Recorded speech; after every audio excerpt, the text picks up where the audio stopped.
Double honors to the apostles and elders of great millstone that rule and teach well. Peace and salutations to the brothers in the four corners of this earth, wishing this word in truth, also in sincerity, and brother Maratazak saying shalom. So yeah, we have another video, and I mean this will also be an impromptu video.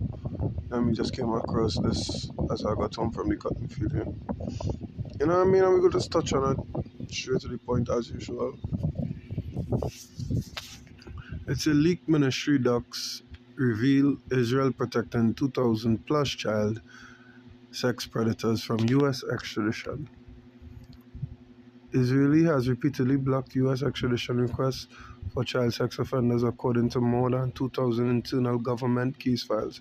The documents, current as of May 2022, show a clear pattern. When American predators flee to Israel, they are more often shielded and sent back to face justice. The files, which detail extradition attempts involving convicted abusers, rabbis, fugitives, and even world-famous figures like Roman Polanski, I don't know who that is, reveal how Israel has delayed, obstructed, or outright refused to comply with U.S. demands. These records were never intended for public view. They surfaced only after a trove of Israeli Ministry of Justice emails known as the Anonymous for Justice leaks and widely attributed to Iran intelligence was accidentally exposed in May 2022. Our precept good. Right? See the first two stanzas here. It says Israeli has repeatedly blocked U.S. extradition requests for child sex offenders according to more than 2,000 internal government case files. So like over 2,000 people interfering with kids, children. And Israel is saying, you know what, they're safe. And in the second stanza, it says the files which detail extradition attempts involving convicted abusers, rabbis, meaning leaders of, so-called leaders of churches, fugitives, and even world famous, blah, blah, blah. It's a reveal how Israel has delayed, obstructed, or outright refused to comply with U.S. demands. Let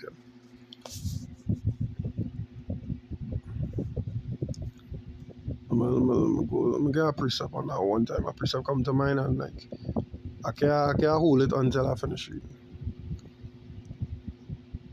It's 4 or 5. It says, behold, his soul which is lifted up is not upright in him, but the just shall live by faith. You understand? It says, behold, his soul which is lifted up is not upright in him. So he wouldn't cause them to face justice. You know what I mean? To recompense the tribulation. Right? And there's as the scripture said, they're the least of the flock. They are the least that will draw them out, will draw the big guns. You know? So even though the US is militarily more powerful than them, they still abide by their rules. If we're not sending them back to face judgment, we're not sending them back, and there's nothing only could do. You understand? This is the levels of corruption, or the level of wickedness rather. You know what I mean? That governing this land, this earth today. Right? Go back to the article. I just had to bring that out. The third standard, it say the records were never intended for public. Right, I read already. Moving on, it say a pattern of obstruction. The most infamous example is Roman Polanski. After pleading guilty in 1978 to sex with a minor, the filmmaker escaped to Europe when the US asked Israel to extradite him in 2006. Authorities stalled. During his 2007 trip to Israel, officials demanded extra paperwork from Los Angeles prosecutors. By the time it arrived, Polanski had quietly left the country, and Israel let him walk. Polanski is not alone. In fact, he is one of thousands that we know about. Here are a few other notable names. Rabbi Mordecai Yamtov, alright, I don't know who that is. Convicted in California for abusing children as young as 8. Violated his probation and slipped into Israel on a fake passport. A U.S. extradition request logged in 2017 That is what 8 years ago. Has gone nowhere. He remains free. Jimmy Julius Cavro, still don't know him. Wanted in Oregon for sexually assaulting a 9-year-old.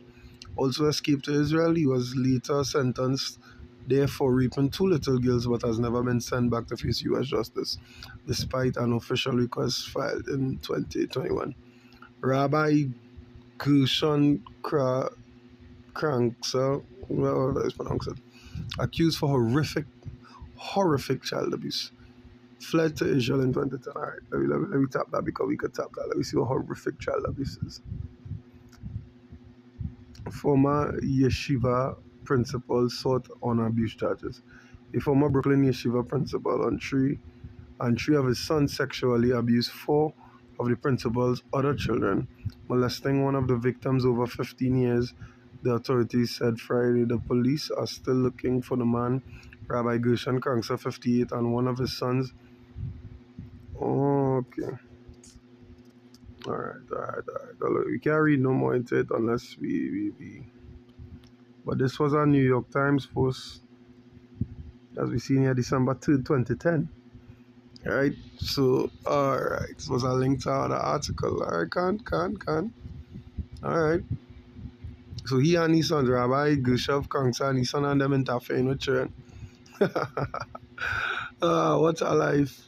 The US requested his extradition in 2011. Israel dragged his feet for 10 years, like 2021, before finally sending him back in 2021. His son and co-abuser Asher Krankser, that we were just reading, fled alongside him and still enjoys protection in Israel. Elad Gaba, an Israeli who blackmailed dozens of underage girls in a global sextortion ring, was requested by the US in 2011.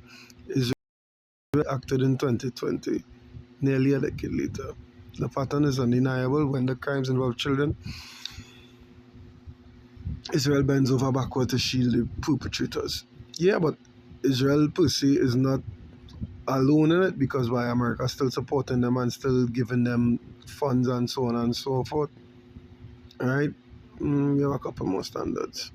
They say a recent example, Israeli cyber chief.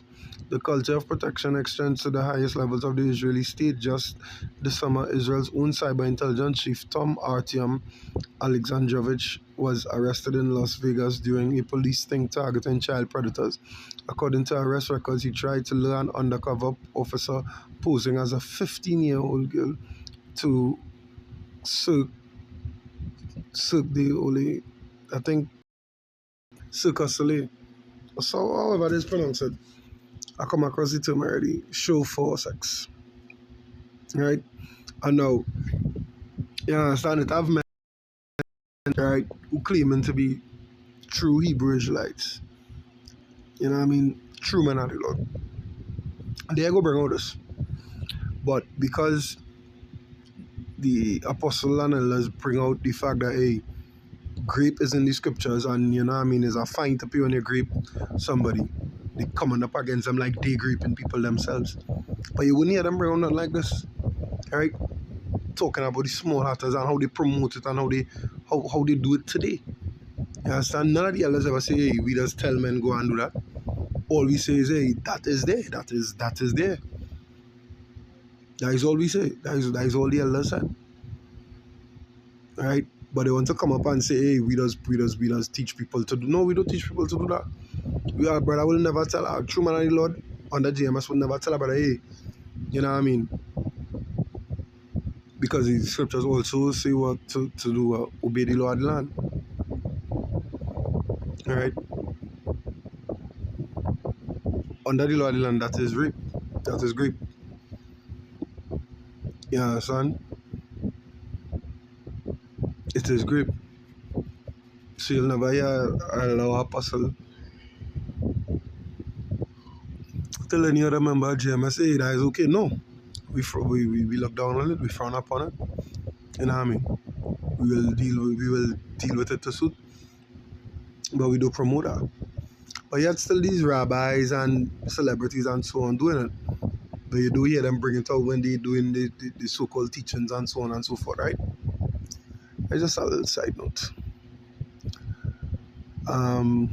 Moving on, it say Alexandrovich was attending the elite Black Hat cybersecurity conference and even met with FBI and NSA officials while in the US. After being caught, he was released on a mere $10,000 bond and promptly fled the country. Days later, US Attorney Sigal Chatter blasted Nevada authorities for their failure, saying they failed to require an alleged child molester to surrender his passport, which allowed him to flee our country. Now back in Israel, Alexandrovich has been quietly placed on paid leave, not in jail. You see, if even by design. These leaks raise a chilling question: is Israel deliberately acting as a sanctuary for child sex offenders? From rabbis and fugitives to world-famous directors and even its own intelligence elite, the same its extradition is delayed, requests are ignored, predators are shielded. Out of more than 2,000 international legal requests in the leaked spreadsheet, a shocking number involve Americans accused of abusing children. For decades, the US has asked Israel to hand these men back. Again and again, Israel has said no. The victims are denied justice while the offenders find safety under the protection of a government that seems more interested in hiding crimes than exposing them. The Anonymous for Justice leak makes one thing clear: when it comes to child predators, Israel's Ministry of Justice is running interference, not justice. You understand? Running interference meaning what? They're preventing justice from being served, right? Or so-called justice, rather. Let me get some precepts here, right?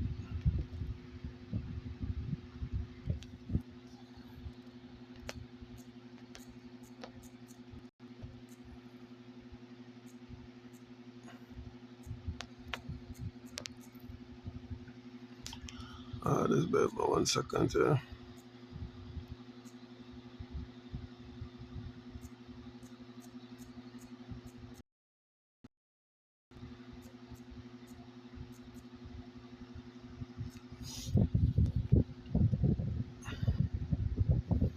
Ephesians 6 and 12. It's for we wrestle not against flesh and blood, but against principalities, against powers, against the rulers of darkness of this world, against spiritual wickedness in high places, and that is what this is. Alright, the rulers of darkness, principalities, you know what I mean, spiritual wickedness in high places, because they're doing a lot of left-handed spirituality, let me put it like that. You know what I mean? And they control this planet. Job 24:9. You know what I mean? They control how things run here. Alright, so if they say we're not sending back these people to face judgment, we're not sending it back, no country could take them out of that, or no country could bring them to justice, so to speak. Once the least of the flock, you know what I mean, the 48ers, the small hatters, gutter rats say, you know what I mean, they okay here, they safe here, you know? I mean, if America's so big and bad, I mean, the same way they went into Iran and Iraq, and the same way they went into many other countries, posing as bringing democracy, posing as bringing humanitarian rights, and overthrew governments and so on and so forth, and left countries in shambles. Well, go in Israel and attack, take all these criminals. Why you do that? Why you do that? They won't, right? They won't, because they can't. They understand the hierarchy of the tribes. You know, if that is the term I want to use there, for lack of better words, I should say. Right? I just had a precept in mind there. Oh.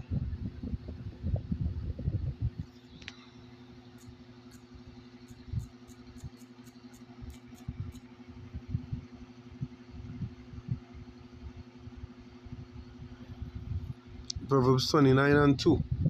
It says, when the righteous are in authority, the people rejoice, but when the wicked bear it rule, the people mourn. And that is what going on, as they say, the victims don't get justice. They have to live with that scar on them forever. You know what I mean? However tormented that situation could be, and I mean, it's fucking churn. You know? Not saying we have respect of persons or so on and so forth, you know, but just from the point of view of this is what these people do to kids. Right? So imagine when the hour of temptation come, what they're going to do to you. Yeah, I mean, they do see the innocence in children. So what makes you think they see the innocence in the rest of the world? That's why Isaiah 30 and 31 come into play. Yeah, I mean, destruction unto them that trust Egypt. Because days what all is standing for. You know what I mean? Days what all they're going to sign up for. Days what all they're going to prescribe to and subscribe to. When the MOT become on the scene and all they accept it, days what all they're accepting. Alright? So yeah, that was just to bring out or highlight the folly that going on in this kingdom. And the spiritual wickedness in high places. The way the elites do what they want and get away with it. You know, and there's nobody to stop them. Except, of course, Yahweh Hashem Yahushai. You know, and until the day he come, and as the scriptures say, his sword will plead with all flesh. Until that day comes, they won't serve justice, really. You know, they're always going to find a loophole for their own because that is their own. Alright? So, brothers edifying through the spirit and power of Yahweh Hashem Yahushai, Hashem Kodash. Until next time, Shalom.